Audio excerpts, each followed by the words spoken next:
لوگ ٹوٹ جاتے ہیں ایک گھر بنانے میں، تم ترس نہیں کھاتے بستیاں جلانے میں۔ بسم اللہ الرحمن الرحیم۔ السلام علیکم ورحمۃ اللہ وبرکاتہ۔ میں ہوں عبدالطیف گرجانی چینل کی طرف سے اس دعا کے ساتھ کہ اللہ تعالیٰ آپ سب پر آسانی فرمائے اور آپ سب کو آسانیاں تقسیم کرنے کی توفیق عطا فرمائے، آمین ثم آمین۔ سب سے پہلے جو 9 مئی میں جو واقعات 9 مئی کے دن ہوئے یا اس کے بعد ہوئے، ہم تمام سمندر پار پاکستانی ان تمام باتوں کی پرزور مذمت کرتے ہیں، کیونکہ ہمیں اپنے ملک سے پیار ہے۔ ہم اپنے ملک میں سکون چاہتے ہیں، ہم اپنے ملک میں امن چاہتے ہیں، اور ہم اپنے ملک کی غریب عوام کے لیے خوشحالی چاہتے ہیں۔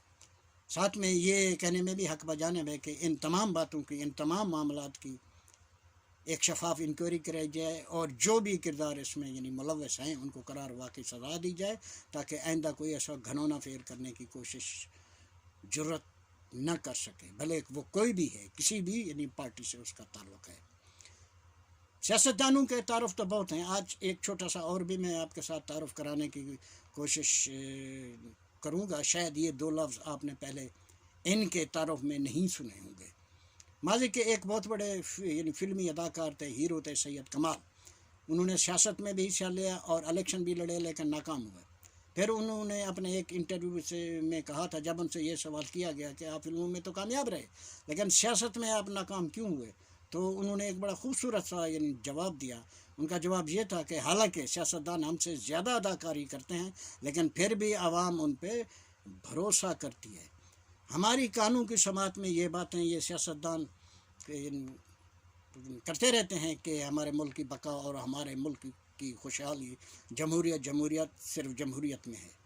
جمہوریت لفظ جمہور سے بنایا، جمہور کا معنی ہوتا ہے عوام، یہ کہتے ہیں کہ عوام ہی طاقت کا سر چشمہ ہے۔ دوسری طرف یہ اپنی حکومت کی طاقت کے بل بوتے پہ ایک خاص پارٹی کو ٹارگٹ کرتے ہیں، ان کے لیڈران کو توڑنے کی کوشش کرتے ہیں، ان پہ ناجائز مقدمات بناتے ہیں، انہیں کال کوٹھڑی میں ڈالتے ہیں، انہیں توڑنے کی مختلف طریقوں سے انہیں توڑنے کی کوشش کرتے ہیں۔ ساتھ میں ان کو کہتے ہیں کہ آپ اپنی پارٹی کے جو لیڈر ہیں ان کے خلاف یہ بیان بھی دیں اور پارٹی چھوڑنے کا بھی آپ اعلان کریں۔ یہ تو ہے ان کی جمہوریت۔ ان لوگوں کو یہ جو پی ٹی ایم ہے، اب مجھے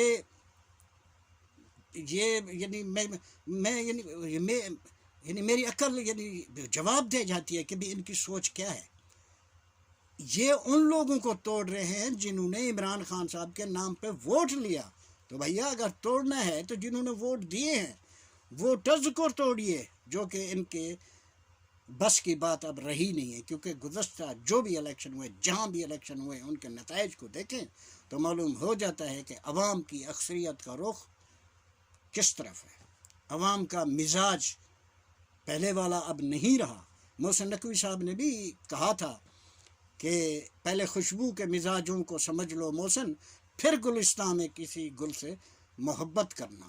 اب عوام نے خوشبو کے مزاج کو سمجھ بھی لیا ہے، دیکھ بھی لیا ہے، جان بھی لیا ہے، پرکھ بھی لیا ہے، تب جا کے پھر انہوں نے سیاست کے گلستان میں سے ایک گل کو چنا ہے۔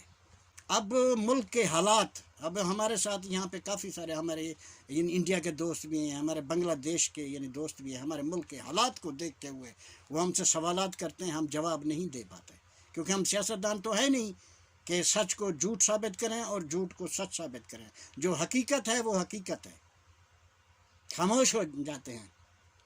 اب شنید میں آیا کہ 1-2 نئی پارٹیاں بھی بن چکی ہیں، اور آئندہ ہو سکتا ہے آنے والے وقت میں چند اور پارٹیاں بھی مرد وجود میں آ جائیں۔ بس صرف ان پارٹی کے متعلق اتنا کہنا ہے کہ جو مجھ سے بے وفائی کر کے وہ آپ کے پاس آ رہا ہے اور آپ کو کہہ رہا ہے کہ میں آپ کے ساتھ وفا کروں گا، تو آگے پھر آپ نے خود سوچنا ہے۔ اب ملک کے حالات کو دیکھ کے، ملک میں جو غربت ہے، جو مہنگائی ہے، جو بے سکونی ہے، جو بد امنی ہے، اس کو دیکھ کے دل خون کے آنسو روتا ہے۔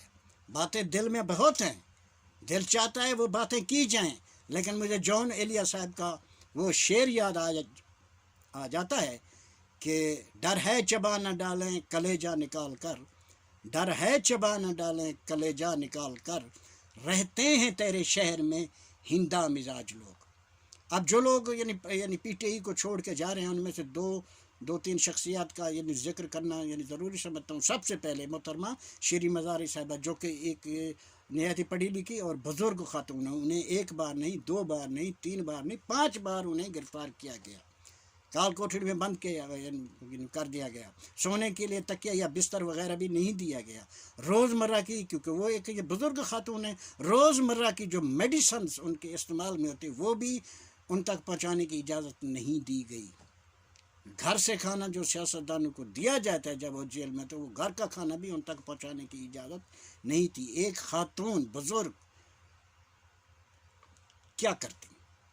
پھر وہ جب باہر آئیں تو انہوں نے پارٹی چھوڑنے کا اعلان کیا، اور ساتھ میں یہ بھی کہا کہ میں نے سیاست سے ریٹائرمنٹ لے لی ہے، میں نے سیاست میں حصہ نہیں لینا۔ جب وہ یہ باتیں کر رہی تھی، اگر آپ ان کے چہرے پہ غور کریں تو صاف معلوم ہوتا ہے کہ یہ جو بھی کچھ کہہ رہی ہیں اپنے دل سے نہیں کہہ رہی، یہ ان کے دل کی آواز ہو ہی نہیں سکتی۔ سردار دوست محمد خان مزاری صاحب کے عمل سے جو ایک اس معزز بلوچ مزاری قبیلے پہ ایک داغ لگا تھا، کیونکہ انہوں نے پنجاب اسمبلی میں رہتے ہوئے اپنی پارٹی، اپنی لیڈرشپ اور ان کے جو اتحادی تھے ان کے ساتھ کیا کچھ نہیں کیا، دشمنی کی آخری حد تک وہ گئے، وہ ایک داغ لگا تھا۔ محترمہ شیریں مزاری صاحبہ نے پارٹی تو چھوڑی، ریٹائرمنٹ بھی لی، لیکن انہوں نے اپنی پارٹی یا اپنی لیڈرشپ پہ کوئی الزام نہیں لگایا، کوئی غیبت نہیں کی۔ میری سوچ کے مطابق انہوں نے اپنے قبیلے پہ ایک وہ لگا ہوا داغ دھونے کی کوشش کی ہے۔ دوسری طرف فیاض الحسن چوہان صاحب ہیں۔ چوہان راجپوت قوم کی ایک شاخ ہے، ایک لڑی ہے۔ راجپوتوں کا قول ہے کہ راجپوت جان ہارتا ہے، وچن نہیں ہارتا، مانی کہ راجپوت جب کسی سے وفا کا وعدہ کرتا ہے، جب کسی کے ساتھ کوئی قول کرتا ہے، اس کو نبھانے کے لیے اپنی جان دے سکتا ہے، لیکن وہ وعدے کے خلاف نہیں جا سکتا، اپنے قول کو نہیں توڑ سکتا۔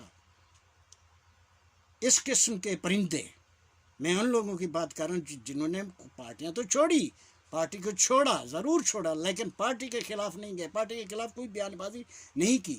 لیکن جو لوگ ایسے ہیں جنہوں نے پارٹی بھی چھوڑی لیکن الزامات لگائے، بہتان لگائے، گھٹیا الفاظ استعمال کیے، ایسے پرندے جب دیکھتے ہیں کہ یہاں اب موسم خراب ہو رہا ہے، یہاں اب ہمیں وہ خوراک نہیں مل سکتی جو ہمیں چاہیے۔ آپ کو پتہ ہے کہ ایک عام آدمی اور ایک سیاستدان کی خوراک میں کتنا فرق ہوتا ہے، زمین آسمان کا فرق ہوتا ہے۔ پھر ایسے پرندے جب واپسی اڑان بھر کے جاتے ہیں تو ان کا پھر راستے میں ان میں سے اکثریت شکار ہو جاتی ہے، ان کا شکار شکاریوں کی صورت میں عوام ہی کرتی ہے، اور پھر ایسے پرندوں کا جو بچے پرندے ہیں ان کا بھی شکار ہوگا۔ میری بات یاد رکھیے، کب ہوگا؟ بوقت الیکشن، عوام ہی ان کا شکار کرے گی۔ اجازت لوں گا جی، انشاءاللہ زندگی باقی تو پھر ملاقات ہوگی، اس وقت تک اللہ سونے دے ہوا۔